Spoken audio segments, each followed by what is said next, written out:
Assalamualaikum warahmatullahi wabarakatuh. Pada kesempatan kali ini saya akan menjelaskan materi ekonomi kelas 11, di mana materi ini tentang pajak ya. Mungkin adik-adikku semuanya sudah sering mendengar apa itu pajak ya. Sebelum kita menjelaskan langsung ke materi tentang pajak, di sini eh, ada beberapa informasi ataupun informasi yang menarik dari daerah sana berkenaan dengan pajak. Baru-baru ini pemerintah Kota Mojokerto melakukan suatu inovasi yang mungkin bagi beberapa orang terdengar agak aneh ya. Ya, pihak pemerintah Kota Mojokerto meluncurkan program membayar pajak menggunakan sampah. Emangnya bisa? Bisa kok. Jadi, pemerintah Kota Mojokerto itu menerapkan tabungan dari bank sampah. Nah, uang yang dikumpulkan dari hasil jual sampah kepada bank sampah tersebut ditabung, yang kemudian bisa digunakan untuk membayar pajak bumi dan bangunan atau yang sering kita sebut adalah PBB ya. Keren nggak adik-adikku? Alasan pemerintah Kota Mojokerto melakukan program tersebut karena ingin meningkatkan kesadaran membayar pajak dan untuk memenuhi target pendapatan daerahnya. Oke, ngomong-ngomong soal pajak nih, kamu tahu nggak sih apa yang dimaksud dengan pajak itu sendiri? Apa fungsi dan manfaatnya? Kalau kamu belum tahu, simak penjelasan materi berikut ini. Oke, di sini ada beberapa poin-poin penting ataupun rangkuman dari materi tentang pajak ya atau perpajakan. Yang pertama ada pengertian pajak, fungsi, manfaat dan tarif pajak, perbedaan pajak dengan pungutan resmi lainnya, asas pemungutan pajak, jenis-jenis pajak, sistem pemungutan pajak di Indonesia, alur administrasi perpajakan Indonesia, objek dan cara pengenaan pajaknya. Dari masing-masing poin ini juga dibagi-bagi lagi ya, ada asas equality, asas certainty dan sebagainya. Oke, diawali dengan dari pengertian pajak ya. Menurut Kamus Besar Bahasa Indonesia atau KBBI ya, pajak merupakan pungutan wajib ya. Pungutan wajib. Pungutan wajib.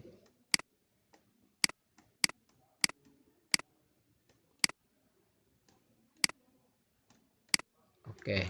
Apa sih itu pungutan wajib itu? Pungutan yang biasanya berupa uang yang harus dibayar oleh penduduk sebagai sumbangan wajib kepada negara atau pemerintah. Pajak berkaitan dengan pendapatan, pemilikan, harga beli barang, dan lain-lain. Pajak ini bersifat memaksa dan tidak mendapatkan imbalan secara langsung. Artinya, saat kamu bayar pajak, kamu nggak akan merasakan keuntungan apa-apa misalnya. Uang tabungan kamu bertambah gitu, tapi mentang-mentang nggak dapat imbalan langsung, terus kamu nggak mau bayar pajak, nanti bisa-bisa kamu didenda, bahkan dipidana nanti kamunya. Pajak yang kamu bayar itu bakal kamu nikmati dalam bentuk pembangunan bagi kemakmuran rakyat. Contohnya ya seperti pembangunan MRT yang ada di Jabodetabek ya, atau pembangunan itu dari pembangunan infrastruktur, jembatan, penerangan lampu dan sebagainya. Pembangunan itu didanai dari pajak yang kamu bayar. Oke, itu dari pengertian pajak. Secara umumnya adalah pajak itu adalah merupakan pungutan wajib. Oke, sekarang berkenaan tentang fungsi ya, fungsi dari pajak. Apa saja sih fungsi dari pajak itu? Di sini saya merangkum ada 4 fungsi pajak yang harus kamu ketahui. Pertama, satu, fungsi anggaran atau budget air ya. Pajak berfungsi sebagai sumber penerimaan kas negara ya. Jadi pajak yang berfungsi sebagai budget atau anggaran itu adalah yang berfungsi sebagai sumber penerimaan kas negara. Oke, pajak-pajak yang masyarakat bayarkan itu akan menjadi sumber penerimaan kas bagi sebuah negara. Pajak yang dikumpulkan dari masyarakat digunakan untuk membiayai pengeluaran negara. Nah, semakin banyak masyarakat yang membayar pajak, maka semakin besar pula pendapatannya.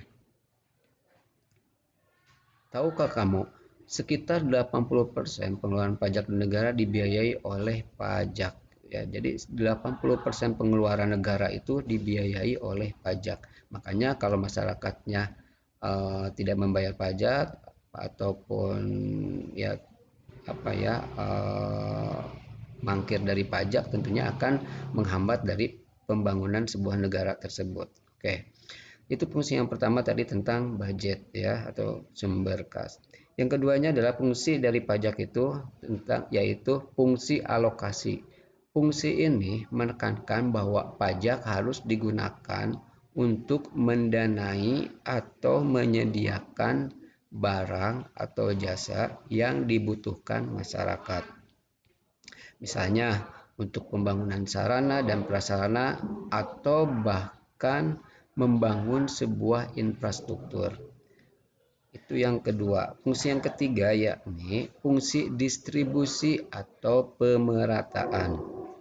Dalam fungsi ini, pajak digunakan untuk pembangunan ekonomi. Ya, itu yang ketiga yaitu sebagai distribusi atau pemerataan yang dimana digunakan untuk pembangunan ekonomi. Artinya, dengan pendistribusian pajak secara merata, diharapkan dapat memperbaiki taraf hidup masyarakat. Yang keempat, fungsi dari pajak yaitu pajak berfungsi sebagai pengatur atau regulasi. Dalam fungsi ini, pajak digunakan sebagai pelindung produksi dalam negara. Ya, jadi tadi pajak yang berfungsi sebagai pengatur atau regulasi itu digunakan sebagai pelindung produksi dalam negeri. Misalnya, pemerintah menetapkan bea masuk terhadap barang ekspor sehingga barang tersebut menjadi lebih mahal dibanding produk dalam negeri.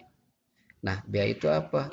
Nah, bea itu yang masuk ke dalam kas negara ya. Oke, itu berkaitan dengan fungsi pajak. Yang berikutnya adalah tentang manfaat pajak ya. Nah, tadi di awal sudah kita jelaskan sedikit tentang pembangunan MRT sebagai salah satu bentuk nyata dari manfaat pajak yang bisa kita lihat. Nah, manfaat pajak itu sendiri secara umum ada 4, yaitu yang pertama, membiayai pengeluaran negara yang bersifat self-liquidating atau memberikan keuntungan seperti proyek produktif barang ekspor. Itu yang pertama. Yang kedua adalah membiayai pengeluaran umum seperti pembangunan fasilitas umum yang bisa dinikmati masyarakat. Yang ketiga, membiayai pengeluaran produktif seperti penyaluran bantuan bagi nelayan dan petani. Yang keempat, membiayai pengeluaran tidak produktif seperti mendanai pembelian senjata perang untuk tentara. Oke, itu beberapa manfaat pajak ya. Tadi sudah dijelaskan ada 4 ya. Yang berikutnya adalah tarif pajak ya. Tarif pajak. Nah,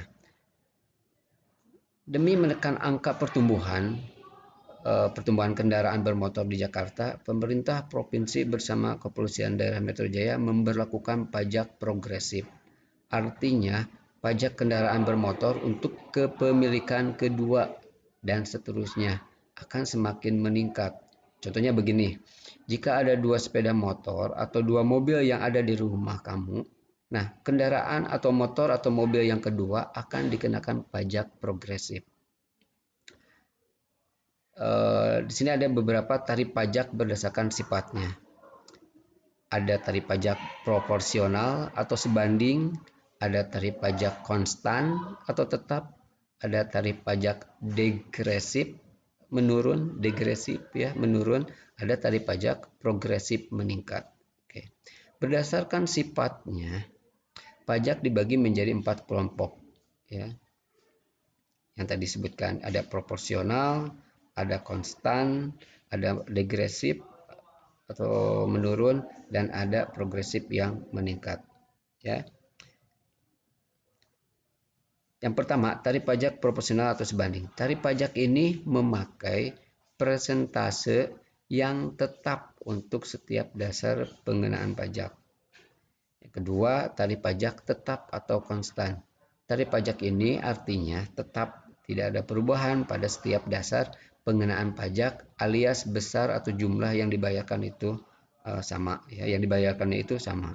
Yang ketiga, tarif pajak degresif atau menurun. Tarif pajak ini menggunakan persentase yang menurun setiap dasar pengenaan pajaknya. Tarif pajak yang terakhir yaitu tarif pajak yang progresif. Seperti yang sudah dijelaskan dengan contoh pengenaan tarif pajak kendaraan, bahwa persentase pajaknya meningkat untuk setiap dasar pengenaan objek pajak. Nah itu adik-adikku, kita sudah mengenal pajak yang di dalamnya ada pengertian, fungsi, manfaat, dan tarif pajak.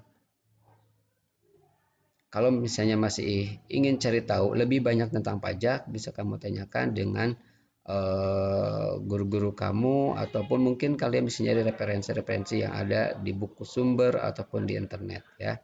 Mungkin itu yang bisa saya jelaskan berkenaan tentang pajak yang di dalamnya adalah tentang pengertian pajak, fungsi, manfaat, dan tarif pajak. Oke, terima kasih. Assalamualaikum warahmatullahi wabarakatuh.